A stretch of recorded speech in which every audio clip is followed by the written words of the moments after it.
Primero de Pedro capítulo 2, versículo 1 dice, Primera de Pedro, ¿sí está bien? Ok, es que estaba en segundo.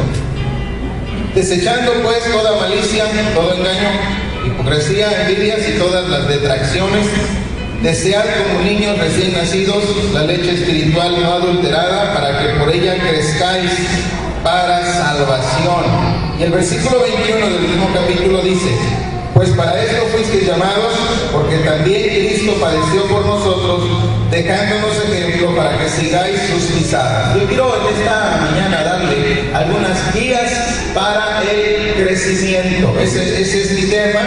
El versículo 2 dice, desead como niños recién nacidos la leche espiritual no adulterada, para que por ella crezcáis para salvación. Hacemos la oración al final, ¿le parece? ¿Le parece? Amén. Entonces, vemos aquí, amados, que todo lo que tiene vida crece. Así, sin más preámbulos. Todo lo que vive crece, todo lo que crece cambia. Y hablando en relación a la vida cristiana, pudiéramos hacer esa analogía con la vida natural. Un niño nace y es natural que crezca. Cuando un niño es sano, crece naturalmente. No necesita mucha vitamina y leche nido y toda esa cosa, ¿no?, que le dan. Se supone que a través de los alimentos ese bebé, ese niño recibe la nutrición y sale adelante. Digo, también nos van a hacer creer que necesitamos vitaminas, ¿no? Nos venden vitaminas para la vista, vitaminas para el intestino, vitaminas. Hay gente que tiene todo un dispensario en su casa. Ese no es el punto hoy. La Biblia nos dice, hermanos, que la madurez es el objetivo de la vida cristiana. Amén. Dios quiere que tú y yo seamos maduros. Quiere que crezcamos a la estatura de Cristo y quiere que seamos maduros. Ahora, maduros no es una persona que tenga mucha edad, porque el tiempo nos hace un poquito más viejos, aunque muchos nos renovamos cada día. Amén. La madurez no viene con los años. La madurez viene cuando entendemos que el propósito de Dios es que maduremos y que le sirvamos. ¿Sí me oyen ahí atrás? ¿Sí? Es que yo escucho un eco bien feo ahí. No sé si es parte de la nueva acústica que tiene. Yo le digo a la Catedral de la Esperanza, hablando de madurez, les digo, hermanos, una iglesia no es grande en relación a la gente que acomoda, sino en relación a la gente que sirve. Amén. Amén. Repito, una iglesia no es grande en relación a la gente que acomoda, sino en relación a la gente que sirve. Porque Dios nos ha llamado para crecer y el crecimiento tiene que ver con servicio, con madurez. Entonces, en la vida cristiana, hermanos, es normal, hay un nacimiento, hay un crecimiento y hay una madurez. Dios espera de nosotros entonces que seamos cristianos maduros.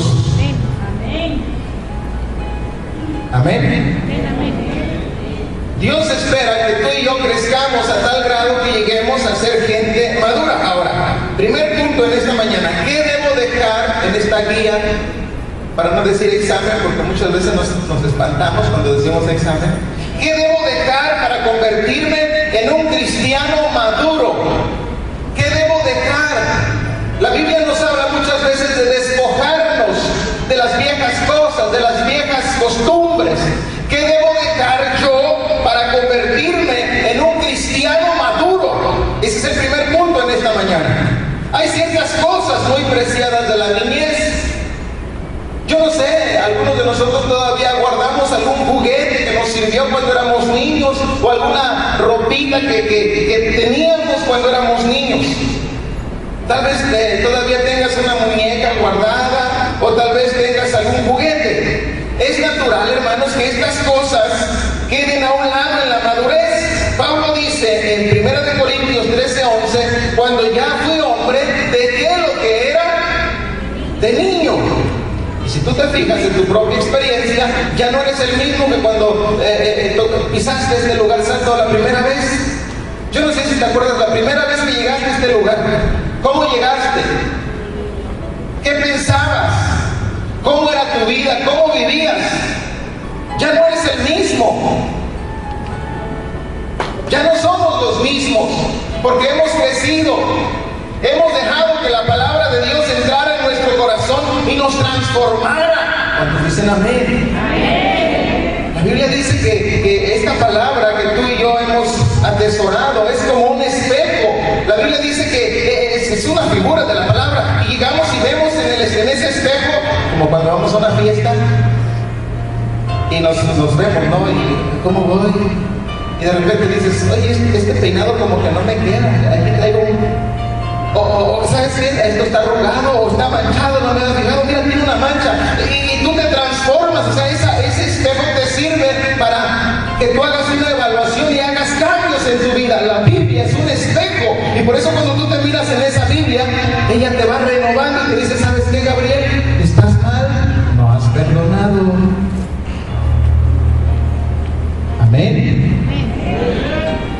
Veo ahí, me dice, orar sin cesar. Gabriel, no estás orando lo suficiente, 1 hora diaria. Y ahí la Biblia nos va renovando, hermanos. Amén.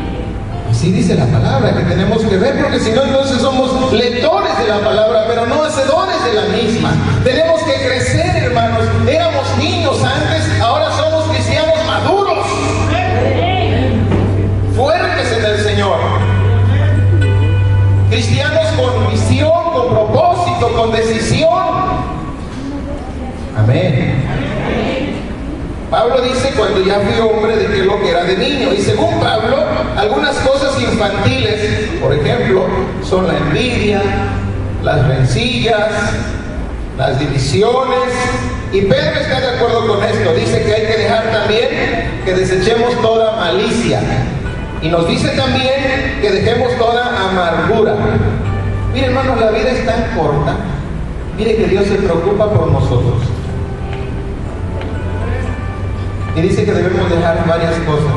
Ese es el primer punto que yo estoy mencionando. ¿Qué debo dejar para convertirme en un cristiano maduro?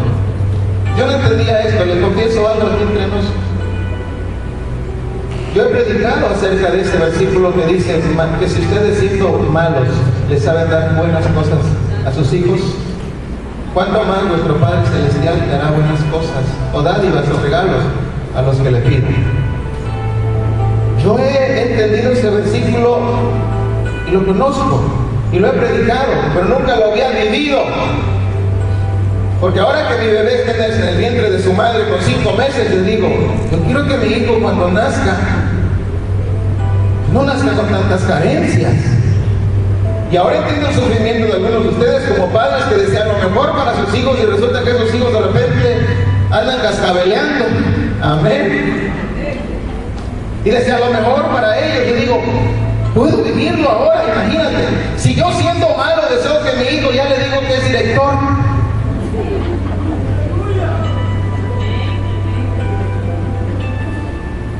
Director general, ya lo nombré, porque deseo lo mejor para él. Yo digo, imagínate que si yo siendo malo, tengo un amor por ese niño que no conozco, o niña, no sé ni qué es todavía. Es tímido como su padre, no se deja ver. Y deseo lo mejor.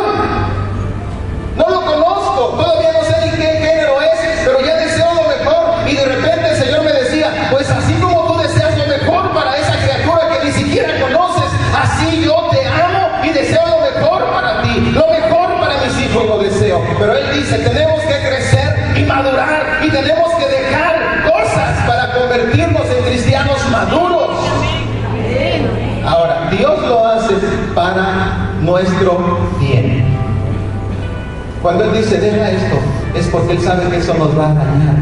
Cuando Él te dice, jovencito, no andes con esa filistea ahí en la escuela, Él sabe que es lo mejor para ti. Pero como a veces somos testarudos, no entendemos, no queremos aprender en la cabeza del vecino, queremos aprender en nuestro propio lomo. Y no entendemos el propósito de Dios, y no entendemos el amor de Dios. Pedro nos malicia, toda amargura. Si yo le pregunto aquí, ¿a cuántos los han ofendido? Todos tendríamos que levantar la mano, hermano. ¿Sí o no? Alguien me decía, hermano, ¿y a poco no sientes feo cuando alguien te ofende, te lastima, te calumnia, te dice, te hace, te persigue, lo que sea? Le digo, sí. ¿Y qué hace? Le digo, mira, si yo tuviera 2 vidas, pues una la dedicaría para odiarlos hasta que se murieran. Pero como nada más tengo una vida y una sola alma, prefiero que mi alma esté limpia, perdonar y seguir hacia adelante en el nombre de Jesús de Nazaret.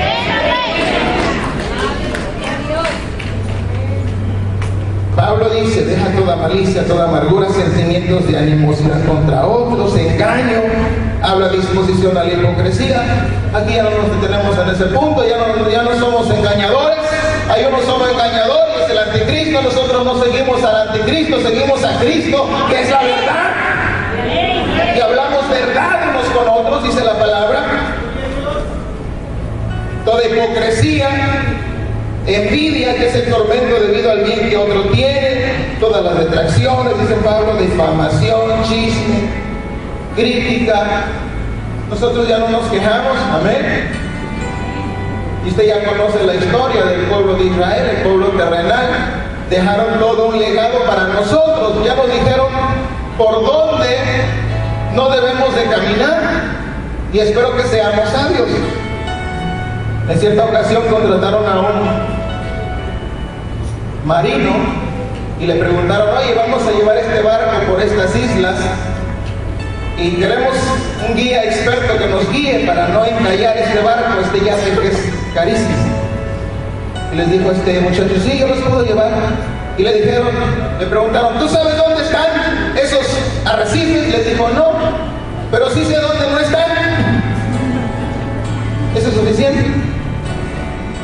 Así, amados, nosotros necesitamos, hablando de esa actitud del pueblo de Israel, se quejaron, Dios los libertó, Dios los sanó, Dios les puso un clima agradable, hablando del pueblo de Israel. Usted ya conoce esa historia, no tengo por qué tomar tantos segundos en eso. Aún así, la Biblia dice que ellos empezaron a quejarse.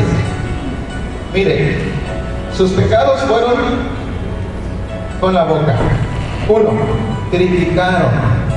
2, murmuraron. 3, se quejaron.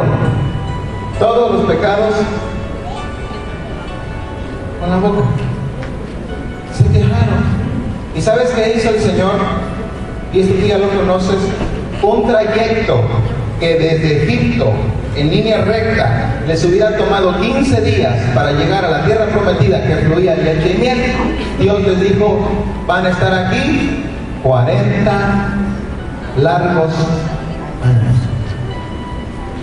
Es más, toda esa generación que se quejó, que dijo, no, allá en Egipto estábamos mejor, allá comíamos ajos, había cebollas, había pescado, toda esa generación no entró a la tierra prometida. Solamente entraron 2 de más de 3 millones de judíos que salieron de la tierra de Egipto rumbo a la liberación. Solamente 2 personas entraron de los 2 espías que fueron a reconocer la tierra, que fue Josué y Caleb. Porque de los 2 espías ya les dijeron, ¿sabes qué? Es una tierra buena, está agradable, está tremenda, pero hay unos changos enormes, hay gigantes, y nosotros somos, a su parecer, de ellos como langostas, de los chapulines esos. O sea, imagínate qué comparación. Y Dios dijo, con esa mentalidad, hijo, no vas a ninguna parte. Yo quiero un pueblo renovado, quiero un pueblo transformado. Ustedes me representan a mí y no lo están haciendo bien, así que todos ustedes se van a quedar en este desierto. Ahí los voy a enterrar con mucho cariño. Solamente 2 personas entraron a la tierra prometida por un pecado tan simple que se cometió. Por eso Pedro dice aquí, dejando todas las detracciones que tienen que ver con difamación, con chisme, hipocrítica y todo eso, hermanos, qué cosas. ¿Cuántos están aquí? Yo le digo al Señor, no me digas